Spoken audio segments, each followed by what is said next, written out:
किसी ने क्या कमाल की बात कही है, जिंदगी में हम उसी दिन बड़े हो जाएंगे जिस दिन अपने आंसू खुद पहुंचकर खड़े हो जाएंगे, जिस दिन अपने आंसू खुद पहुंचकर खड़े हो जाएंगे। नमस्कार दोस्तों, मैं विकास यादव आपको एक दिलचस्प कहानी बात बता रहा हूँ। ये कहानी एक गांव की है जहाँ पर किसी बात को लेकर भगवान इंद्रदेव किसानों से नाराज हो गए और उन्होंने किसानों को कह दिया कि यहाँ 12 वर्ष तक बारिश नहीं होगी। तो इससे सारे किसान दुखी हो गए, चिंतित हो गए। किसानों ने भगवान इंद्रदेव को मनाने की खूब कोशिश की। तो भगवान इंद्रदेव दोबारा किसानों के पास आए और बोले कि आप एक ही उपाय है कि यदि भोले शिव यदि डमरू बजा दें तो यहाँ बारिश हो सकती है, नहीं तो यहाँ 12 साल बाद ही बारिश होगी।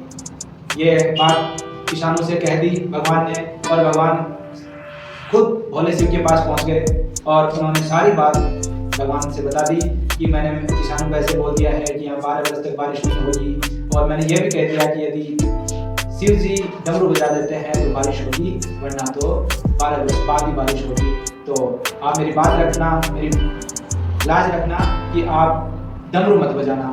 तो उधर किसान भोले शिव जी को राजी करने लगे, खूब उनकी आराधना की, भक्ति की।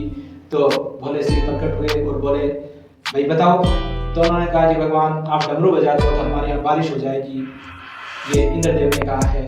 तो शिव जी ने कहा कि डमरू तो 12 वर्ष बाद ही बजेगा। इससे किसान दुखी हो गए और चिंतित हो गए। सबने अपना काम काज छोड़ दिया, घरों में रहने लग गए, खेत में जाना बंद कर दिया। लेकिन पूरे गांव में एक किसान ऐसा था जो रोज अपने खेत में जाता, अपने खेत को जोतता, निराई गुड़ाई खेत को जोतता, सारे काम करता। वो एक काम भी ऐसा छोड़ता नहीं था। तो लेकिन सारे लोग उसको कहते अरे पागल, अब तो 12 वर्ष तक बारिश नहीं होगी और आप क्यों रोज मेहनत करते हो, क्यों रोज खेत में जाते हो, क्यों खेत को जोतते हो। लेकिन वो नहीं मानता, अपना खेत रोज जोतता ही था। किसान के बीच में और उस व्यक्ति के बीच में रोज ये डिबेट चलता रहा। इस तार्किक बात को माता पार्वती ने सुन ली। वो किसान लोगों से कहता कि मैं खेत इसलिए जोतता हूँ कि कहीं मैं खेत जोतना नहीं भूल जाऊँ, मेरा काम करना नहीं भूल जाऊँ। ये बात माता पार्वती ने भगवान शिव से कहा कि सारी बात बताई कि ये किसान जब ये बात कह रहा है तो मेरे को भी चिंता सता रही है कि कहीं आप 12 वर्ष में डमरू बजाना ना भूल जाए। तो इसको चेक करने के लिए भगवान ने डमरू उठाया और बजा दिया। बजाते ही गांव में बारिश हुई, अच्छी बारिश हुई और किसानों ने अपना खेत जोता नहीं। और वो किसान जिसने अपना खेत जोत रखा था उसमें थोड़े दिनों बाद बहुत अच्छी फसल लहलाने लगी, बहुत अच्छी फसल हुई। सारे गांव के लोग देखने लगे कि काश हम भी कुछ दिन ये काम कर लेते तो आज अच्छी फसल हो जाती। सारे दुखी थे, वो एक किसान खुश था।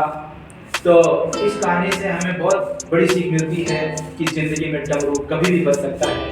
हमें लगातार मेहनत करते रहना चाहिए, अपने काम को नहीं छोड़ना चाहिए, दिन रात जिस काम में लगे उसमें लगा रहना चाहिए। लगे रहने से ही सफलता मिलेगी।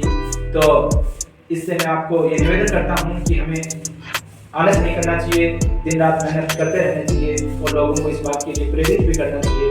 और आपसे अंत में एक निवेदन और भी है कि आपने अभी तक हमारे चैनल को सब्सक्राइब नहीं किया है तो प्लीज़ सब्सक्राइब कर दीजिए और लोगों के पास भेज भी दीजिए। धन्यवाद। जय भारत, जय हिंद।